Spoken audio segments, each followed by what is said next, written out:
Cerita tentang Siwaratri, Lubdaka.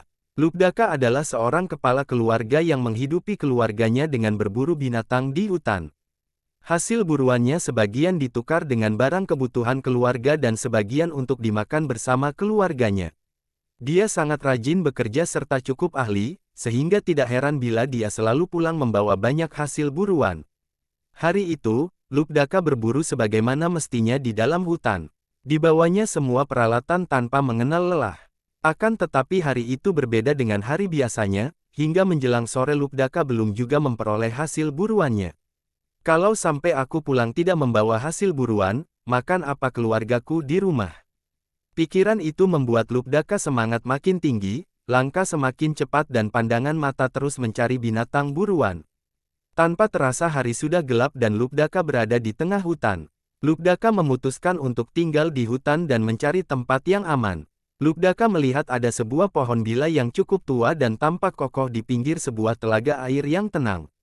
Dia memanjat batang pohon itu dan mencari posisi yang nyaman untuk bersandar. Lubdaka berusaha untuk tidak tidur karena takut bila terjatuh. Agar tidak tertidur Lubdaka memetik satu persatu daun bila dan menjatuhkannya ke bawah, sehingga mengenai lingga yang ada di bawahnya. Lubdaka sendiri tidak menyadari bahwa malam itu adalah malam Siwalatri, di mana Dewa Siwa tengah melakukan yoga. Satu persatu daun berguguran, Lubdaka mulai menyesali segala perbuatan jahat yang pernah dia lakukan sepanjang hidupnya. Di atas pohon Lubdaka bertekad untuk berhenti menjadi pemburu, lamunan panjang Lubdaka akan dosa-dosanya seolah mempercepat waktu.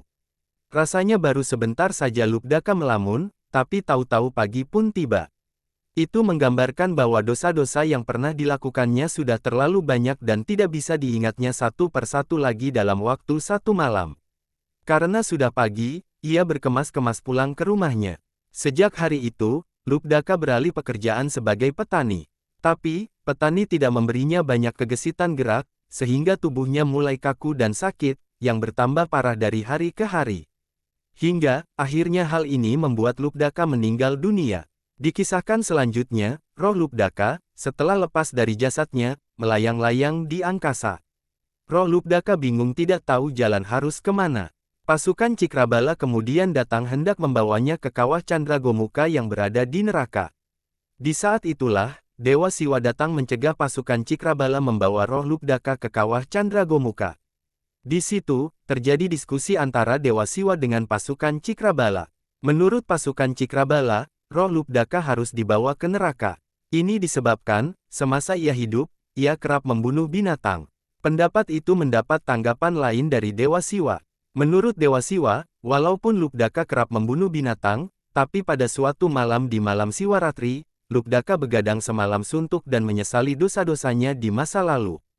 Sehingga, roh Lubdaka berhak mendapatkan pengampunan. Singkat cerita, roh Lubdaka akhirnya dibawa ke Siwaloka. Malam Siwaratri selalu dikaitkan dengan cerita Lubdaka yang dikarang oleh Empu Tanakung, seorang empu besar di zamannya. Siwaratri diartikan sebagai malam Siwa karena pada hari tersebut Tuhan yang bermanifestasi sebagai Sang Hyang Siwa, Dewa Siwa yang melakukan yoga semalam suntuk untuk melebur dosa manusia. Umat Hindu merayakan hari Siwaratri untuk memohon ampun atas dosa manusia yang telah dilakukan. Di malam Siwaratri ada 3 brata yang harus dilakukan. 1. Mona, tidak berbicara. 2. Jagra, tidak tidur. 3. Upavasa, tidak makan dan minum. Siwaratri datang setahun sekali setiap Purwani Tilem ke-7, bulan ke-7, tahun Caka.